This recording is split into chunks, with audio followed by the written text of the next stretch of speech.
Welcome back, Doubts Aloud listeners. Today is another different show. This is because Ed and Francis can't actually make the podcast this month.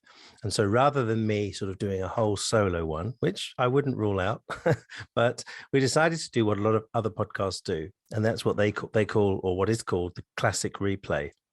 Not that anything in our back catalogue could be called classic, I don't think. But there was a bonus episode back in 2018 in August, and it was on the resurrection. And it was sort of an episode in between the actual monthly one. So we thought we'd do a replay of that and make it this month's monthly one. And then all three of us will be back next month. So without further delay, here is that episode. I hope you enjoy it.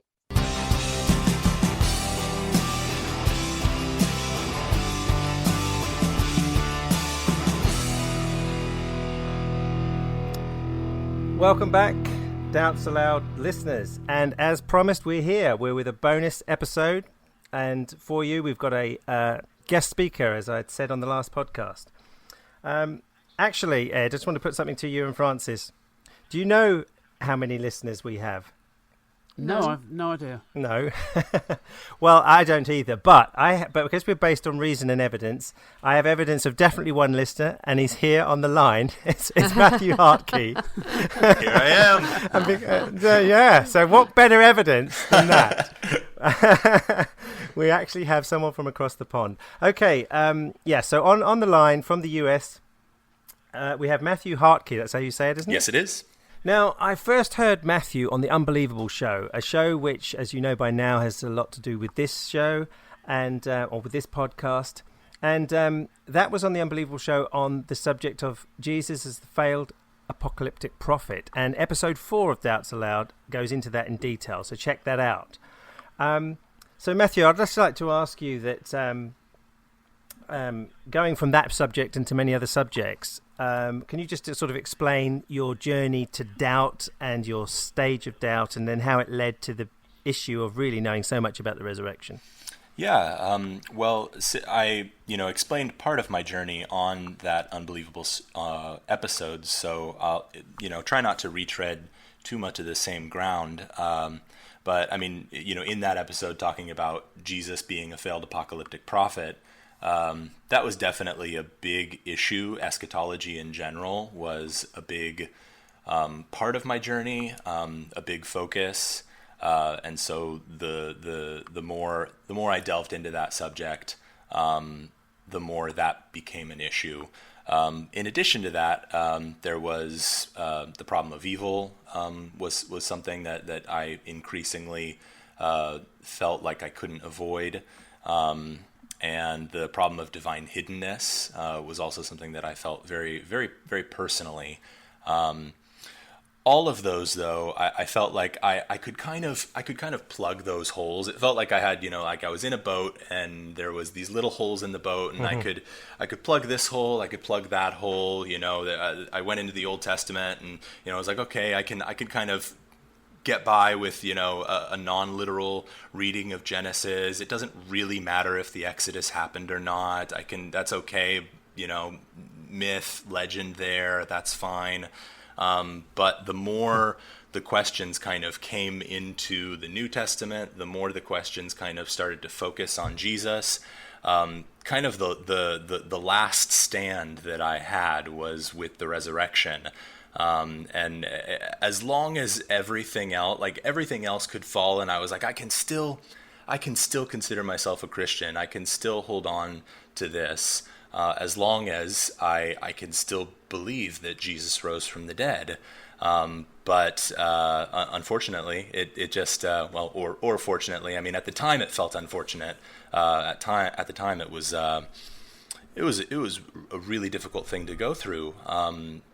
Losing faith, and as I'm sure we all know, in retrospect, it's been an amazing journey.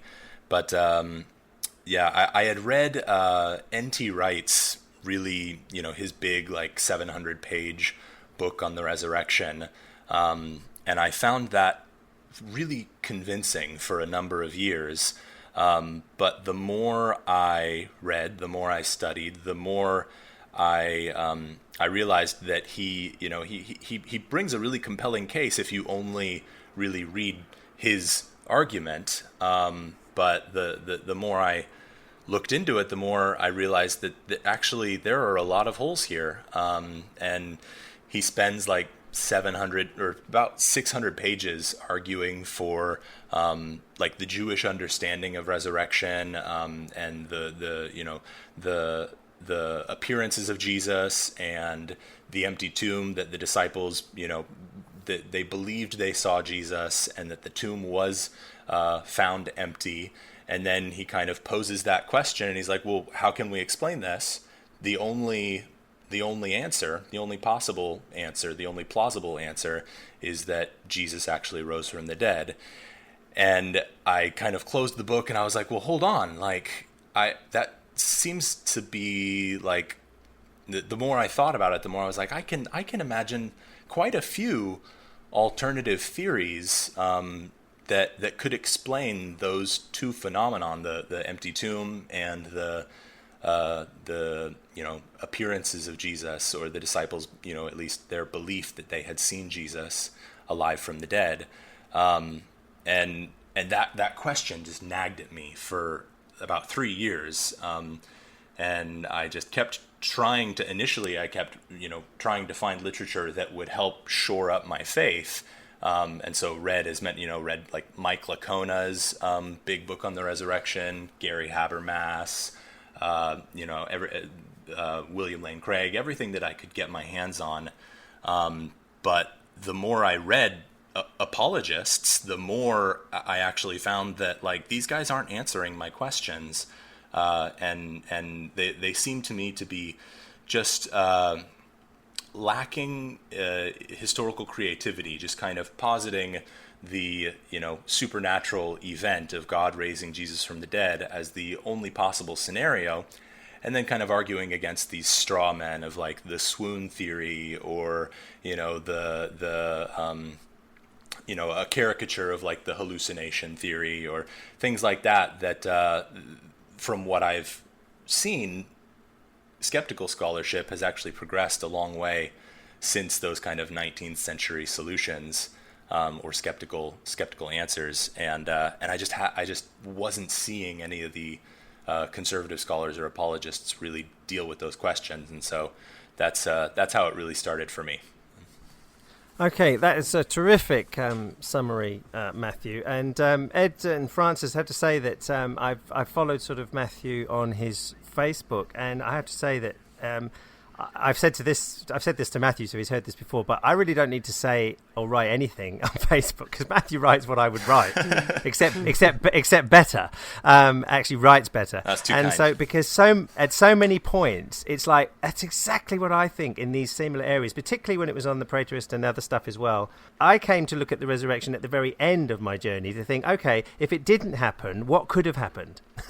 Rather than, it's like, what could have been the reality if it's not real? And so that was my stance in looking at it. So it's maybe slightly different than your journey. But Ed, or Francis, do you want to just comment on what Matthew has said there in this lead up to the subject? When I come across Christians or apologists or anything, the resurrection really does seem to be the bedrock. When you talk about suffering or things not making sense, they go back and say, well, I know it's real because of the life, death and resurrection of Jesus. And the life of Jesus is the kind of the stories we have about him. The death is hardly divine or special. He was crucified. A lot of people have been, apparently.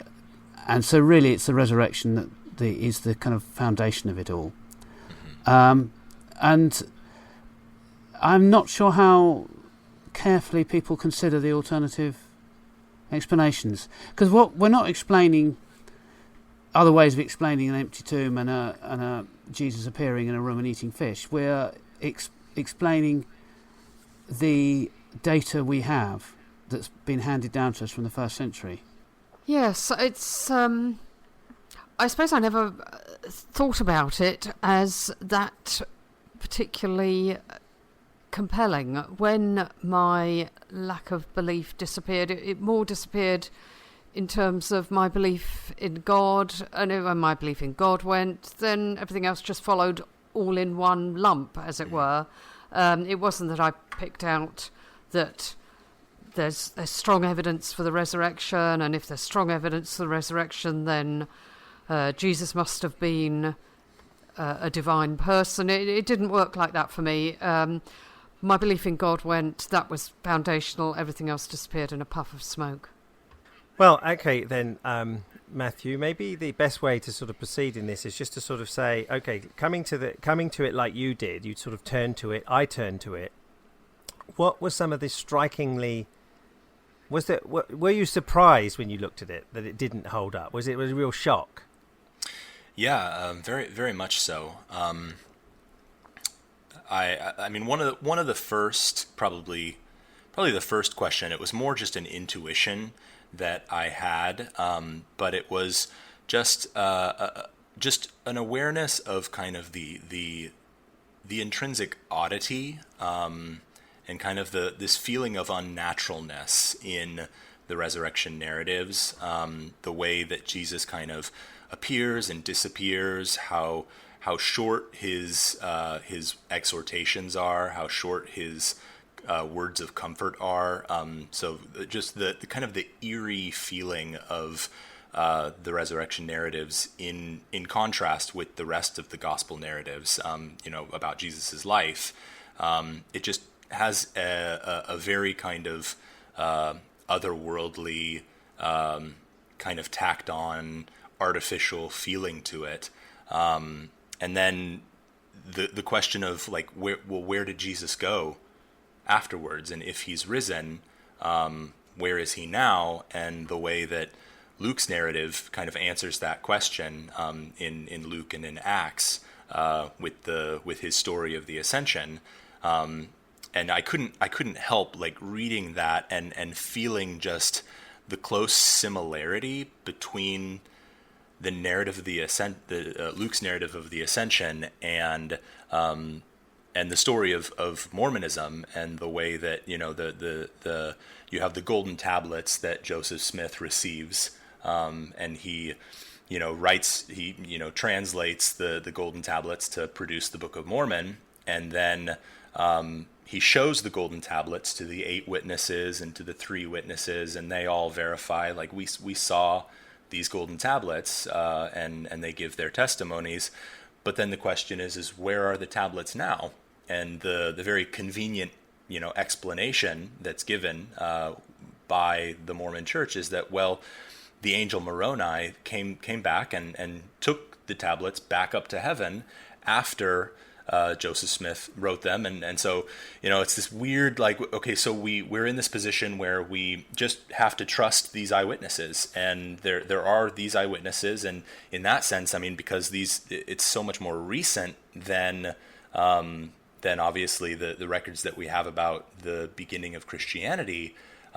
There's so much more to go on, but we're really just kind of at the mercy of whether or not we believe these witnesses or not. And that to me was just, I wouldn't accept that for Mormonism. That wouldn't be compelling to me. But why would I accept that? Why would that be compelling with something that we have so much less data on, and that is so much more removed from the eyewitnesses, which is the New Testament accounts of the resurrection. And so those were some of the big questions that initially kind of just, as kind of an intuition pressed on me. And I was like, I just don't feel like that's something that I can rest this, it felt like a very, very fragile foundation that I was resting this huge edifice on top of. And I was just like, I just don't feel like that holds. I don't think that I can actually rest a whole worldview on that tenuous of a foundation. That's I really really fascinating. like that. I liked Richard Carrier's sort of quote in this area where he said, wouldn't it have been more convincing for Jesus to have been ascended in front of the Roman Senate? or at least the whole Sanhedrin, but not 12 or Yeah. a few more outside in Bethany, which is a bit closer to the idea of the tablets in Mormonism. You know, it's Yeah. like there's a similar number of witnesses, and how convenient to go back to heaven. Same with Jesus. Yeah. Yeah. Once Luke has talked about Jesus as flesh and bone for all his reasons for doing that, you think you've got to get that flesh and bone off the planet, or otherwise he's going to be hiding out somewhere. Well, that's an interesting analogy, actually, because in the Gospel of Peter, which is a early to mid 2nd century gospel, non-canonical gospel, it in its kind of narrative of the resurrection, it's not just women coming to the tomb and finding it empty, and then being told, oh, he'll meet you in Galilee, or go and tell the disciples and he'll meet them there. It's not these kind of private appearances to the women or the disciples. Instead, there's not just 2 guards at the tomb like there is in Matthew's narrative, but there's actually a centurion and his whole troop of soldiers. So, I mean, 100 Roman soldiers at the tomb, plus the scribes and the elders of Jerusalem. And it says a great multitude from around Jerusalem, all waiting at the tomb when the resurrection happens. The stone rolls away, and not just Jesus, but Jesus and 2 angels come out of the tomb, and Jesus, it says, his head reaches up to heaven, and the cross is floating behind him, and it speaks, I believe. And it speaks that there's a voice from heaven that comes, have you preached to those that sleep? And the cross says, yea. And and then that it's just so public, and it's very much like Richard Carrier's story. But what's interesting about that is that scholars, liberal or conservative, it doesn't matter. Nobody would hesitate to say that the Gospel of Peter's narrative of the resurrection is filled with legendary accretions, all of these elements that are obviously based on elements from the earlier Gospels. So you have Matthew's Roman guards at the tomb, you have Luke's 2 angels, and little details like that, but they've grown, all out of proportion. And that very much cuts against the popular kind of apologetic defense of the kind of reliability of the Gospels that says, well, legends take so much time to develop. They take hundreds of years to develop usually. So the Gospels are written so close to the events that they couldn't possibly have legendary accretions. But I mean, the distance in time between the Gospel of Peter, the agreed upon date of the Gospel of Peter, early 2nd century to mid 2nd century, it stands in about 20 years after John. Yeah, exactly. It stands in about the same relationship to the canonical Gospels, that the canonical Gospels stand in relation to the events that they claim to record. So if there's obviously so much legendary development with this non-canonical source that nobody has a vested interest in trying to defend the historicity of, then by what rationale of dating or argument about how legends usually develop, by what argument of that nature can we then stand and say there couldn't possibly be legendary development in the canonical resurrection narratives? And once you recognize that point and you go back and you can actually see a pretty clear trajectory of legendary development where, the earliest source, Mark, doesn't really have a resurrection narrative. He doesn't, after the empty tomb, it just kind of, that's it. That's the end. The women run away and they're afraid and they say nothing to anyone.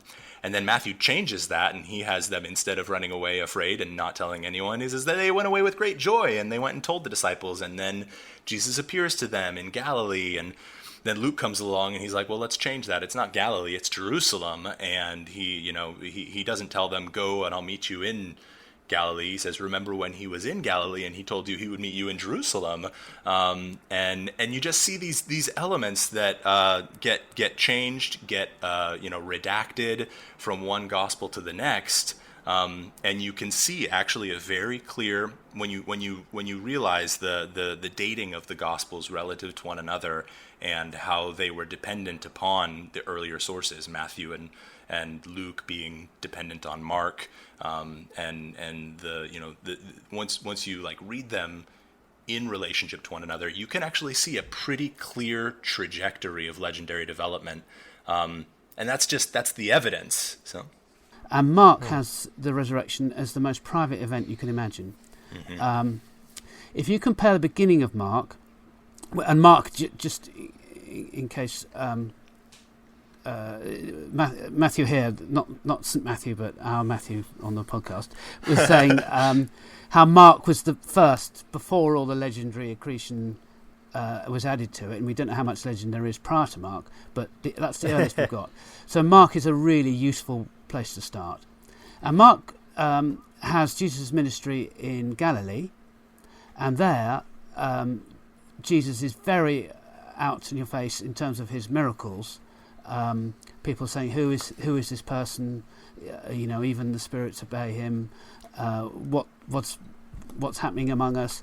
Who is this man? There's loads of public. The whole of Galilee is astir with Jesus' ministry.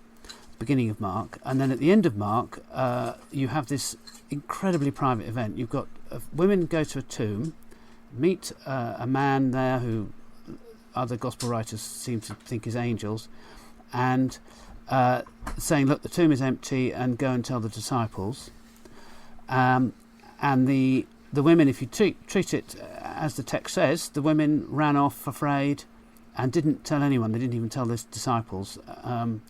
And then there's no a stir in Jerusalem. No one comes to check the tomb. It's all completely private and just amongst these few people. As it goes on with the other Gospels, it gets slightly more public, but still there's no authorities coming to check the empty tomb and anything like that. The nearest you get is the guard story in Matthew, which scholars dismiss pretty quickly as invented apologetic. Mm-hmm. I was going to add to that you can bet you that if the Gospel of Peter was in the Bible, they completely would defend it. Do you know what I mean? It's ridiculous, and I know how they would do it as well. But they would defend it. So they wouldn't. But what really puzzles me is how everybody would accept that Christian writers could make up stuff, embellish stuff, add stuff, say they're somebody who they're not, i.e. Peter. Christian people can do this, but suddenly all of that goes out the window, and they can't do it in the Gospels, as in the Gospel of Mark, whoever wrote it, Matthew, whoever wrote it. And by the way, Ed, you have to find a way to by the harmonize way, it. There's no theme going on here, but our first guest speaker was John. Now we've got Matthew. So watch out for Luke and Mark. Ed, do you know any? How about that for let's try and find Luke Galen. Yeah. Yes, excellent. There you go, Luke Galen. That was just Mark talk about it. Yeah, no undesigned coincidences here. Anyway, Francis. Andrew, you were saying that they defend it, and I'm guessing the harmonization would follow the same pattern that the harmonization follows for the discrepancies between the other Gospels. They'd say, well, nobody said there wasn't a cross. Yeah. Matthew didn't mention a cross, but it was just like, he didn't say there wasn't a cross. So if Peter says a cross came out, there's no reason for us to disbelieve it. There's no reason. Nobody said that the scribes weren't there. Nobody says the centurion wasn't there. Yeah. I mean, it's just this idea that, were there two angels? Were there 693 and they just forgot to mention the other 691? Right. I mean, it's just... Mark just pointed out one young man who was standing in front of a whole army, So that's right. Yes, that's right. Yes. That was one important that's an young man. One young man but, there. One of many, I must add. But you can see from a skeptical point of view how silly that is. But I can see Matthew's point in, obviously, Mark, and Ed makes this quite clearly as well, this idea that Matthew really does, with the zombie walkabout, as I call it, the other elements of the earthquake, and it just has that sort of feel. Matthew has the feel... Sorry, the Gospel of Peter has the feel to Matthew as Matthew does to Mark.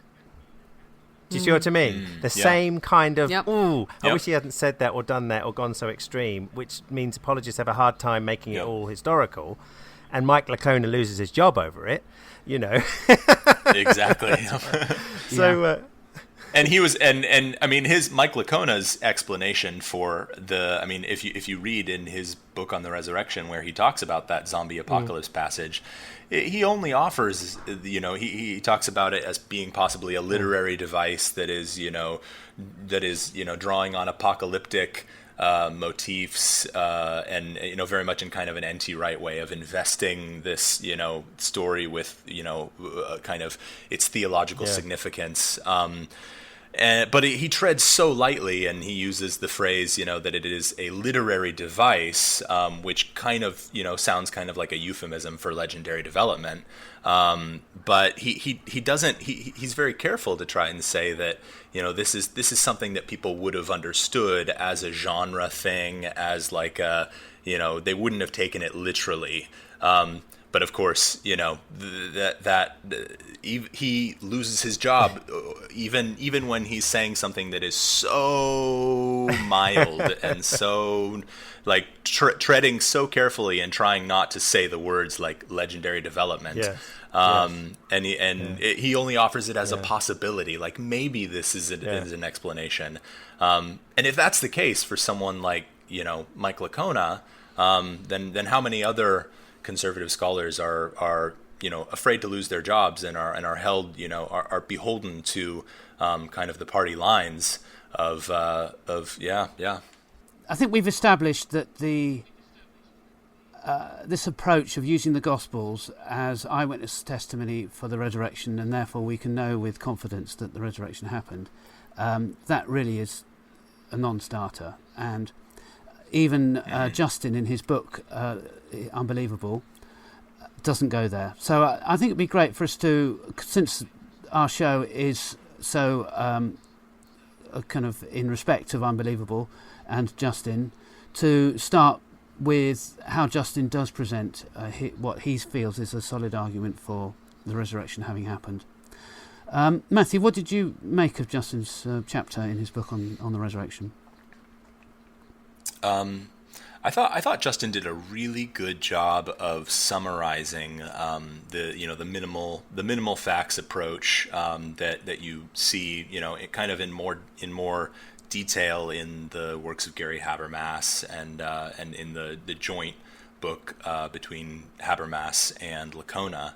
I think, and I read your part of your response to Justin in your guys' response book, and I take a very similar approach to you. And actually, in your kind of appraisal of the minimal facts, I had the same exact questions that you did, where for the most part, I could accept the minimal facts. I could accept all of them, and I would still come out with the same skeptical questions that I would that I do that would still make it to me seem like a more plausible explanation.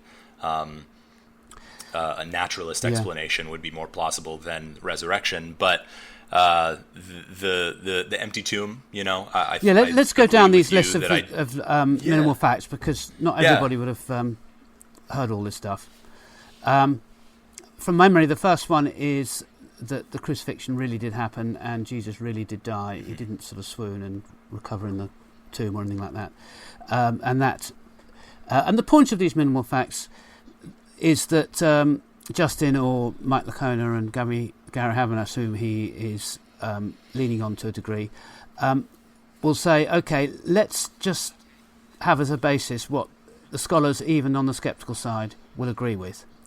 And scholars on the sceptical side definitely do agree that Jesus was effectively and comprehensively killed through crucifixion because the Romans were doing a good job, and that's just solid.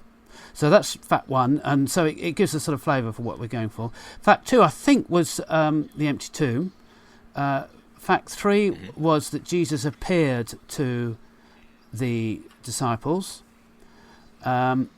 and in particular he picked, I think this is a separate minimal fact, that some of these were initially sceptical, and he uses James, who was the brother of Jesus, and in the early part of the Gospels there's a story of James being very dismissive of Jesus, and we see later on that he becomes quite a leading light in the church. And then the Apostle Paul is someone who, through his Damascus Road experience, converts. So that is someone else who's sceptical, who gets convinced by appearances. And then the birth of the early church only makes sense through the resurrection. So I think those are the 5 facts. I've got problems with all of them. Some more than others. No, I'm happy No, with the crucifixion is clear. Yeah. The appearances are clear. So Matthew, I'll talk about the appearances, and then you jump in and say if you think there is anything wrong with what I'm saying. The point is, and Gary Habermas sort of picked this up so well, Paul quotes in 1 Corinthians 15 what we understand to be a creed. Maybe it's a hymn, but it feels like a creed that summarises the gospel. And this gospel says how Jesus died, was buried and rose again, and he appeared to first Peter, and then the 12, and then this, that, and the other, and 500 mentioned, and last of all to Paul himself. Now, the creedy bit looks like it finishes after the appearances to the 12. And Paul also, in his other letter to Galatians, which is full of dirty laundry and not the sort of thing that would be made up from nothing, does talk about him meeting and even having arguments with Peter and James, this James who's the brother of Jesus. And that ties it down that it seems unlikely that Paul is writing completely ahistorically with this creed, because he actually has got a connection with the key early recipients of these appearances. So it looks like appearances is a historical fact we can lean on, but not that Jesus physically turned up and was with disciples, but that they had experiences that made them believe that's what had happened, that Jesus was somehow appearing to them. Early on in my kind of doubts about the resurrection, because I had become familiar with the whole minimal facts approach and everything, but the question for me was, even if we accepted all 5 of those facts, that really doesn't get us anywhere besides the fact that the disciples found the tomb empty, which I find even that to be, like you, much more debatable than I used to, and there's not nearly as much of a consensus among scholarship as there is on some of the other facts. But if that was true, so the tomb was found empty. Grave robbery was a really common phenomenon in the first century, so much so that Rome had to write inscriptions. There's something called the Nazareth inscription where that warns people not to rob graves because it was such a big deal in Palestine. It was such a common phenomenon. So it seemed to me that if the disciples did find the tomb empty, that could have very reasonably been some just unknown third party necromancers, sorcerers, magicians in the first century were very famous grave robbers. They would steal bodies in order to use body parts in their magical rituals.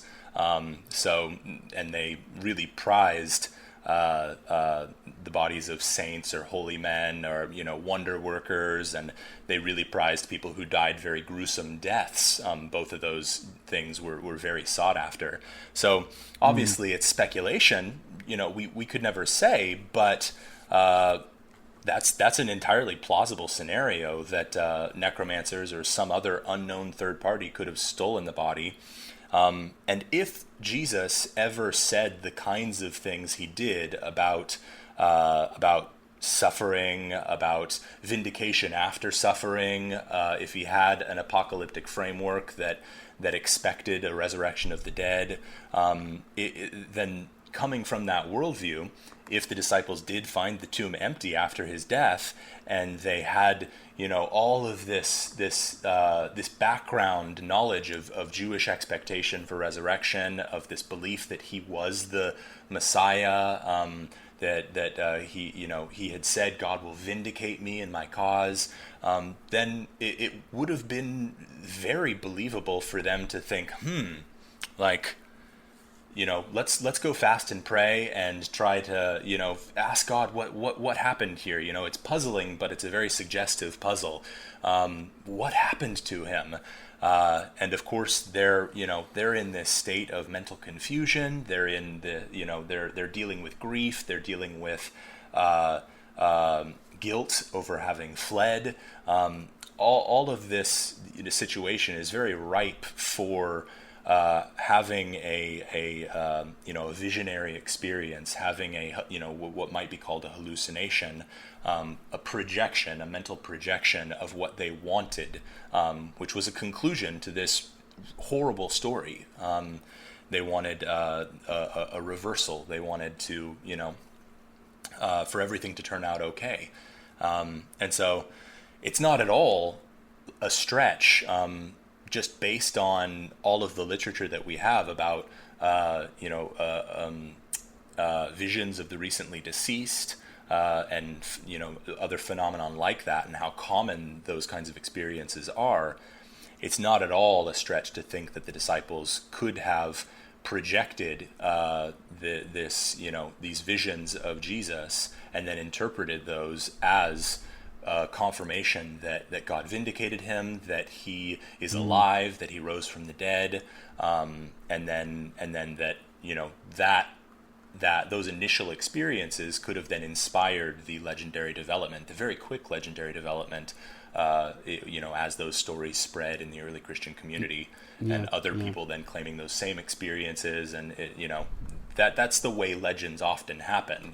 Some saint or holy man has some experience, Francis of Assisi or something, and then that initial kind of ecstatic experience, because of the status of that saint or holy man being so revered, that becomes, just a seedbed for all sorts of fantastic, legendary accretions growing up on top of that. That seemed to me like just a very natural explanation, and I haven't seen really any good response from the apologists to explain why that shouldn't be the most natural explanation, instead of he rose from the dead.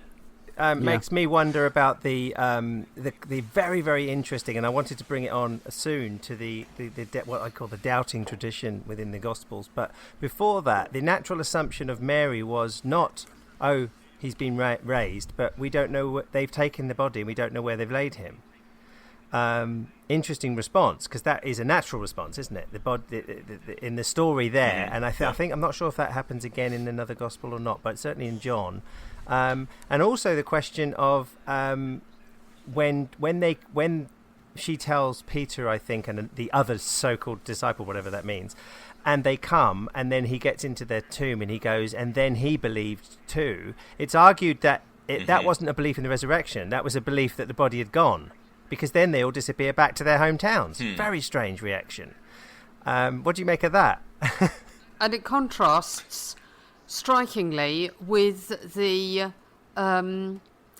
view expressed by is it the soldiers or is it the members of the Sanhedrin, that rogue said that he would rise again after 3 days, so we better put a guard on the tomb. I mean, they were right on that. They were supposedly right there on the money with that story. If they knew about it, if they understood it, why wouldn't the disciples have understood it immediately? If it was so clear to they all doubted, really, or lots of them did, immediately. Well, they didn't seem to have a clue what outsiders fully expected from what Jesus had said was something that was just completely something that never occurred to the disciples. They were all going around setting a guard on the tomb because the disciples might go and steal the body to fulfill this 3-day prophecy. Well, the 3-day prophecy was like, completely unknown apparently to his own disciples. They think the body has been taken. and put in another tomb. We don't know where they're. They think yes. They do. So, what do you think about that, Matthew? I mean, I think there's a lot of questions that are kind of packed in that.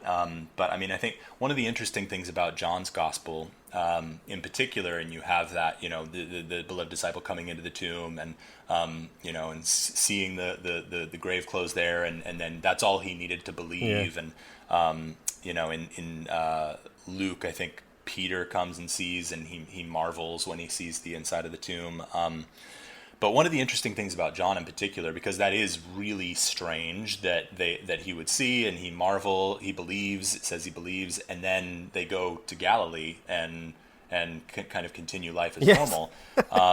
Some scholars think that John 21, actually a good number of scholars think that John 21 was added later by the Johannine community after the beloved disciple's death, because it kind of talks about the way that he dies, and that there was this expectation that he would live for a long time, that he would see the return of Jesus, and seems to be kind of dealing with the cognitive dissonance over his death and how to explain that. But the added kind of feature of John 21 that's really odd is the fact that there's this appearance to Peter and the other disciples on the lake of Galilee, and in both Paul and in Luke hints at it. They all talk about the appearance to Peter as being the thing that happened first. And even in Mark, there's this suggestion when the angel or the young man at the tomb tells the women, go and tell the disciples and Peter, and it singles out Peter, that he will meet you in Galilee. Peter's first in this list with the creed. That, as well. Yes, Peter's first in Paul's list of the creed, and so it's really strange that John would have this tradition about this appearance to Peter kind of tacked on after the fact, after all of this stuff in Jerusalem. And what seems to be the case, I think the best explanation for that is it's a very common phenomenon. We were talking about harmonization earlier, but in a lot of different, I mean, I think a good example of this kind of harmonization is what the Gospel of the Ebionites does with the different narratives for the baptism of Jesus, where in some of the narratives, in the synoptic narratives of the baptism of Jesus, the voice from heaven kind of speaks out, this is my beloved son, or something to that effect. The voice from heaven, the dove comes down, people see it. And then in John's gospel, you have John saying, I heard the voice, I saw the dove, this is, it happened to me. The Gospel of the Ebionites harmonizes those two traditions by having the voice speak twice, once to the crowd and once to John. And so that kind of harmonizes it's exactly what apologists do to try and harmonize the discrepancies between the Gospels. It's a very old original phenomenon apologists. That people have been doing this. Yeah, exactly. But it seems like, I think the best explanation for John's narrative and the oddity of the disciples just going back to Galilee and continuing business as usual and fishing is that actually John is just taking the Jerusalem tradition from Luke, and then he's taking the Galilee tradition from Matthew and Mark and just harmonizing them, saying, well, let's just throw them together, and he does it very awkwardly. And so, I mean, that to me, I think, is the best explanation for why you have that really weird progression in John. I don't think that the disciples would have gone back to Galilee after that happened, and historically, it seems much more likely that they probably went back to Galilee after the crucifixion. That Peter and a few other disciples actually had these experiences in Galilee. And then because of their kind of eschatological expectation that where Jerusalem was seen as the kind of the locus, the center of God's plan for the world. Think about Deutero Isaiah and Zechariah 12-14, all these Old Testament prophecies where Jerusalem was going to be the place where Yahweh would return, where he would set up his kingdom. It makes sense that because of that apocalyptic expectation, and them having these experiences where they believe Jesus is alive, he's coming soon, that they would then go back to Jerusalem and set up camp set up the church in Jerusalem, and that explains why they would go back to the very place that they fled from, after the crucifixion. And then maybe, some people had some additional ecstatic visionary experiences in Jerusalem after that, and so you have these different strands of tradition. But it's essentially the reverse of Luke's or of John's chronology. Everything happens in Galilee first, and then they go to Jerusalem after that. I believe the Gospel of Peter strikingly has them go back, like John, though, to Galilee. He does. To their homes, which is a very interesting one and doesn't really seem to tap into the Luke scenario at all. So what the heck's going on, we might wonder. It seems, Matthew, that you're seeing some kind of hallucinatory aspect to the explanation behind what we've got, particularly in this creed with that list of appearances. And a feature of hallucinations that people pick up on is how they do give you an absolutely compelling sense that the person is there. I know someone who works in an old people's home, and old people often do have hallucinations of deceased spouses, and that's a feature that really is picked up, that you can't distinguish between a hallucination of somebody and the person being there. In terms of the experience, it's not like a ghost with a sheet sort of hazy. It really is the person next to you in full physicality. So that hallucination is an excellent place to go. But the apologists keep on saying that hallucinations only ever happen on an individual basis. So we need to go somewhere else for group appearances. What do you make of all that? Yeah, well, I mean, I think in regards to the one point you made just about how there's this very common misconception that hallucinations always kind of present themselves as very ghostly figures, as kind of transparent, and that's, kind of the Hollywood, Casper kind of, just popular idea about what it would be like if you have an experience like that. But the literature, like you said, actually says very much the opposite, that very often people experience that they have these experiences of their loved ones coming to them and visiting them and speaking with them, and there's even some instances in the literature that where it's a full sensory experience. It's not just seeing, but sometimes they actually feel like they touch them and they actually have contact, and it's very much not the way that it's often caricatured as being in the apologetic kind of arguments for why that couldn't be the case. But the group appearances also, and I remember you talking about this in your response to Justin, but that's another very common misconception.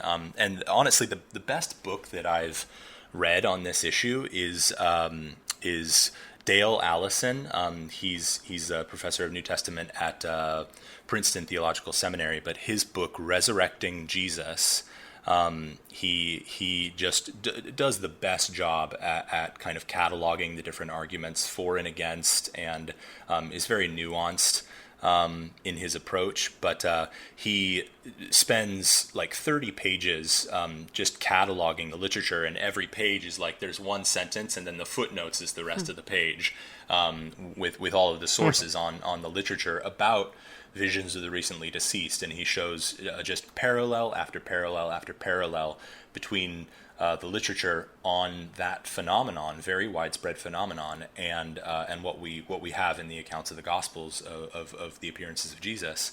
But yeah, it's actually a very common misconception is that hallucinations can only be a personal, a private, single person phenomenon, and actually that's not the case at all. There are many reports of multiple people having these experiences together. Of course, it's the question of whether if you interview both people, and I think this probably dovetails with the point about the doubting theme in the gospel. Two people saying they saw something is not at all the same thing as being able to interview both people independently of one another and saying, okay, now tell me, what exactly did you see, and do those accounts line up?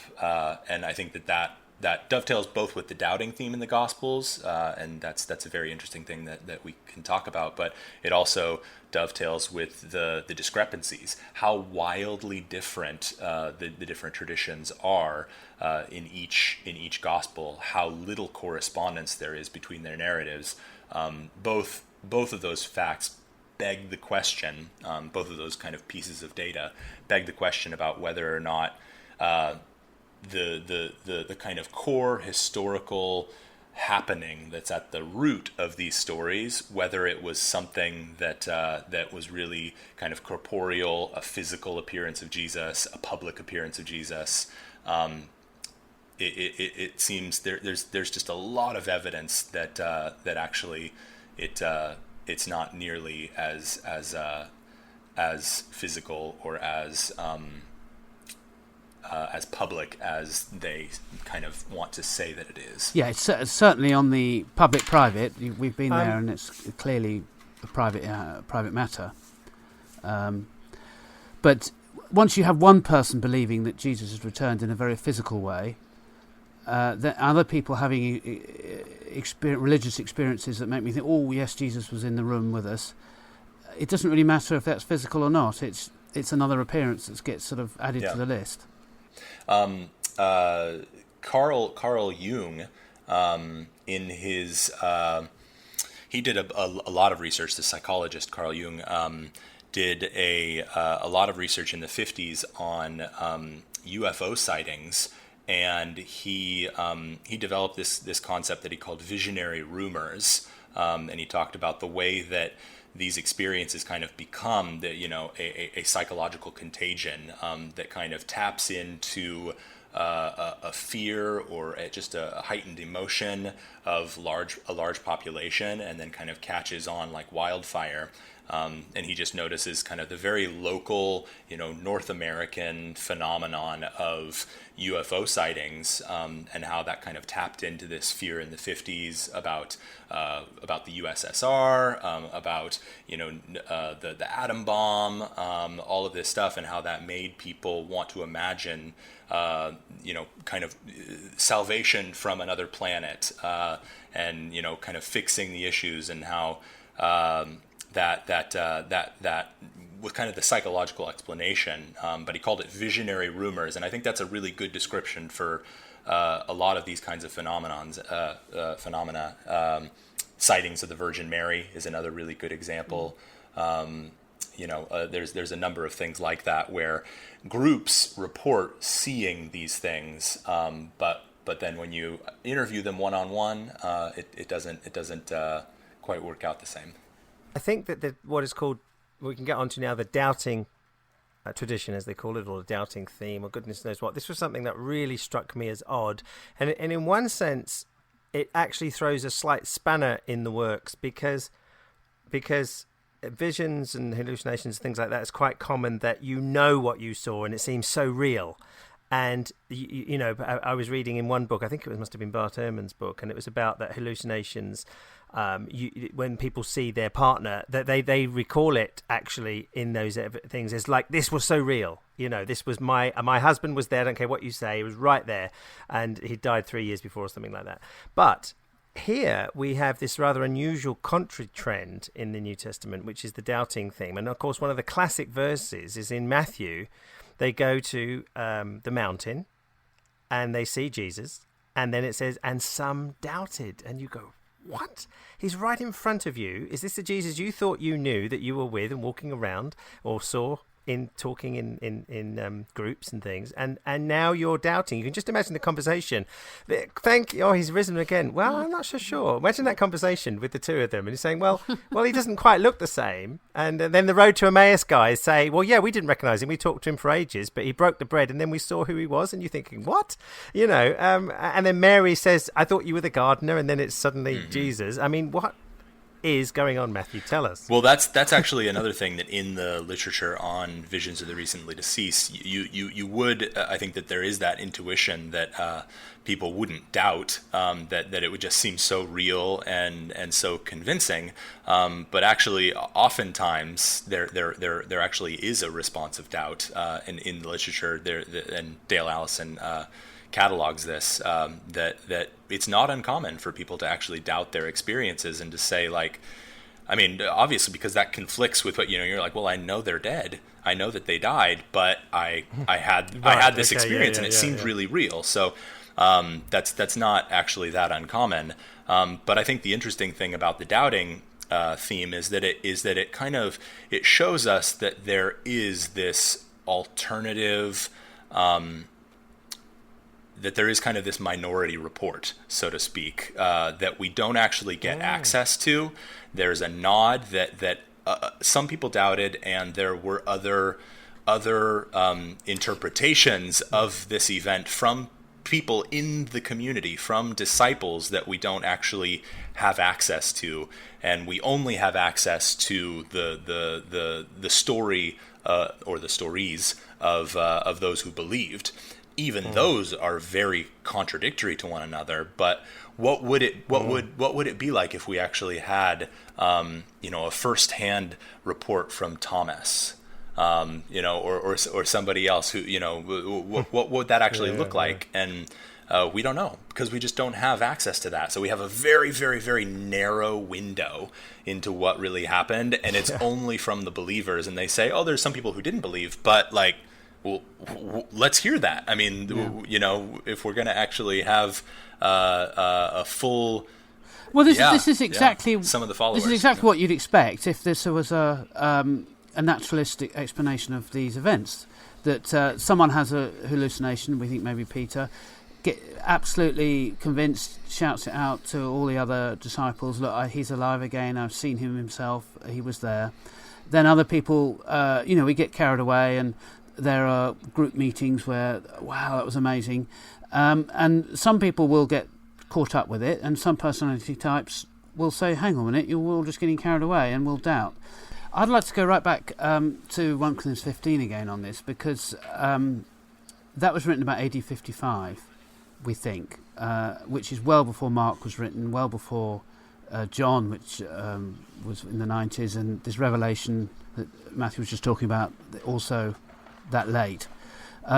So if we go right back to 1 Corinthians 15, and this issue that Matthew picked up, that the tension between the physical Jesus and the spiritual Jesus, and this terminology, Paul talking about a fleshly body and a spiritual body, to sort of solve it. And to me, well, Paul he is very clear. He says the first man was Adam or something, and then the second was Jesus, a life-giving spirit, and that is there in 1 Corinthians 15. So no body at all, a life-giving spirit. And I see what's going on is this thing that N.T. Wright has picked up for us in that long, massive book, and that is that the Jewish understanding of resurrection was entirely physical. And yet here they were having these experiences of Jesus that seemed to be much more ethereal. Not in terms of that it doesn't feel like Jesus is there when he's appearing to you for some people, but that he comes and goes, and that he's kind of comes from heaven and appears. Because the Ascension is quite a late idea. The early hymn, or whatever it's called, in Philippians 2, has Jesus go straight from death up to being ascended at God's right hand. And so it seems from the early view that Jesus is there in heaven and he comes down to appear to people. And so we have this idea from their experiences and understanding and thinking about it, that Jesus is this life-giving spirit. But then they've got to square that with the Jewish idea that Jesus is that resurrection is fully physical. And that's what Paul is trying to fix with this spiritual body talk in 1 Corinthians 15. And remembering, just say again, that this is early. This is looks like we're closer to early understanding and battles in people's minds here than all the later stuff with eating fish and all that kind of thing. And that's very interesting too, because that connects with something that was also a very big cause for doubt early on for me, which is the fact that Paul lists his own conversion experience in the same list with, kind of tacked on to the other appearances. He says, and last of all, he appeared also to me. And that's something that, I read that early on in my doubts, and I was like, well, wait a second, like the way that Acts talks about that experience, it tells that story 3 times in Acts, and once Paul tells it, and he says, he actually calls it, I think this is Acts 26 maybe, but he calls it a heavenly vision. And then in one of the stories it says, that the people who were with him didn't see it, and they heard it, but they didn't see it. And so, and then in another place it actually reverses it. It says they saw it, but they didn't hear it. And so there's some weird things going on in the different versions of that story in Acts. But even outside of Acts, in Galatians 1, when Paul kind of recounts his conversion experience, he talks about it as a revelation, as an apocalypsis, and uses the same language that he uses elsewhere in like 2 Corinthians 12, and even in 1 Corinthians 14 when talking about visions and revelations. And so, but when he's in 1 Corinthians 15 and he's, talking about, kind of his apostleship and the kind of proof of apostleship and the reasons for that, it's then he has reason to use different language, to talk about it as an appearance of the same order as the appearances to the other apostles. But that begs the question, like, if Paul thought of his experience as a real appearance of Jesus, even though it seems like elsewhere, both in Acts and in his writings elsewhere, it was actually a visionary experience. Yeah, absolutely. It was. Well, he actually says internal. he actually says in front of a local governor, I was not disobedient to the heavenly vision. He calls it a vision in Acts. To the heavenly vision, exactly. Yeah. I was going to say your point, Ed, about the idea from Paul's point of view is that Jesus could have ascended and be visiting people from heaven, as a possibility that his was post resurrection. But is there any reason to think that Paul, apart from, well, I suppose it would say how you interpret that sequence of appearances, but as Matthew says, if it's the same he appeared, there's no reason you could have it all consistent. So he appeared absolutely. in a similar way. And that otherwise you're going to say this is a massive issue though, because it calls into question kind of the ontological nature of all of the appearances. Because if Paul could have said that this was an appearance and it was in the same, of the same substance, it was the same stuff as the appearances to the other apostles, it gave him the same authority that it gave them, then who's to say that their experiences weren't all visionary as well? That's right. And that to me, I mean, especially considering that Paul, 1 Corinthians 15, like we said, is the earliest testimony that we have to any of this stuff, and the fact that Paul is actually the only firsthand eyewitness to an appearance of the risen Jesus that we have in the whole New Testament. Yeah.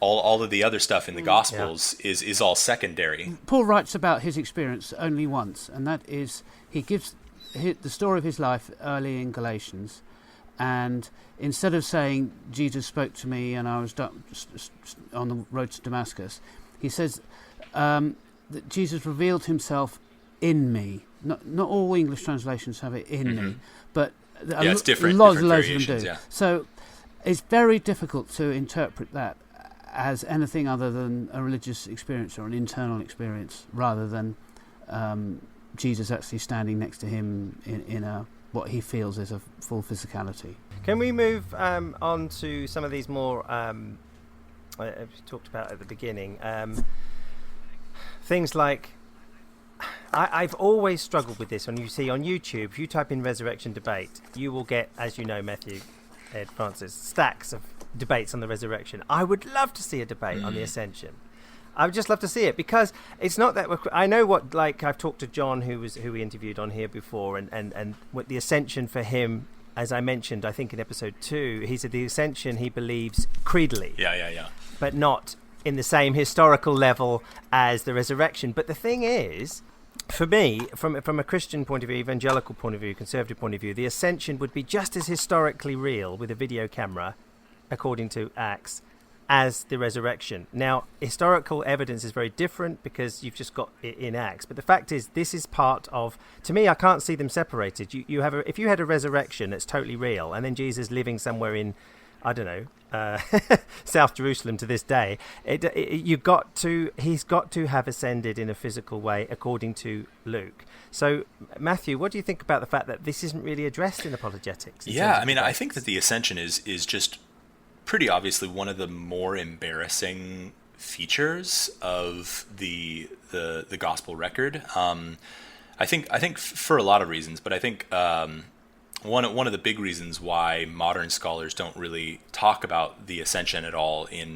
kind of arguing for the historicity of the resurrection is both because of what we talked about in terms of just the how convenient of an explanation, how kind of ad hoc it is, and the fact that there isn't multiple attestation for the resurrection narrative. It's just Luke. Luke is the only one who gives that narrative. And also the narrative is kind of overlaid with these features from Psalm 110 and Daniel 7, both passages that were very popular in the early church, and look similar in some ways to the ascension of Elijah in Kings, which is something that in literary terms Luke actually relies a lot on language from the narratives of Elijah and Kings. But another reason I think is just because of how embarrassing the cosmology is to a modern frame of mind, because it seems like Luke very kind of uncritically accepts just the common ancient view of the world, that hell is below our feet, heaven is above our heads, and it's kind of that three-storied universe of the ancient world. And Jesus, when he goes to heaven, that he doesn't just disappear, he ascends to heaven because heaven is up there. And that was a big that was the foundation for Rudolf Bultmann's, if you read his Kerygma and Myth, his whole project of demythologizing the New Testament was kind of built on that premise of just recognizing that the New Testament is so filled with mythology, and that is most evident especially in that three-storied universe that is just so foreign to our understanding of the cosmos today, that you can't really accept that, and so you have to just discard it. But if you discard the ascension, what does that mean for everything else? And it becomes a domino effect, because ascension, exactly. Parousia, second coming, and resurrection, they all fit together very tightly as this very clear sequence. And if you take one thing out of that sequence, what does that do for everything else? So I think those are some reasons why you don't see apologists really talking about the ascension at all, because it just, at every point, from every direction that you look at it, it's just really embarrassing. Well, I think that really should. That really is a great point to actually end such a fantastic interview, basically, Matthew. I just want to thank you so much for such input. Yeah, thank you. Yeah, in thank you, any guys. areas here. So, Ed, you just want to sort of a little final comment, and then I'll close. Well, it's just been a privilege to learn from you. I've looked into this stuff quite a lot, and I've certainly learnt from you today. It was brilliant for me. Thanks very much. Oh, thank you guys for having me. This is wonderful. Thank you. Yeah, it's been absolutely terrific. So, thank you again then, Matthew. And I was going to say, when you first quoted N.T. Wright, I prefer Bob Price's argument that he's N.T. wrong. And so we just want to thank you again, having the Apostle Matthew on. Sorry, the disciple Matthew to follow John. No, you know what I mean. But anyway, so thanks very much for being on this bonus episode. So I hope all you listeners out there, of which we know Matthew is one, so we just need to know if there's some more with evidence. Okay, thanks very much. Cheers.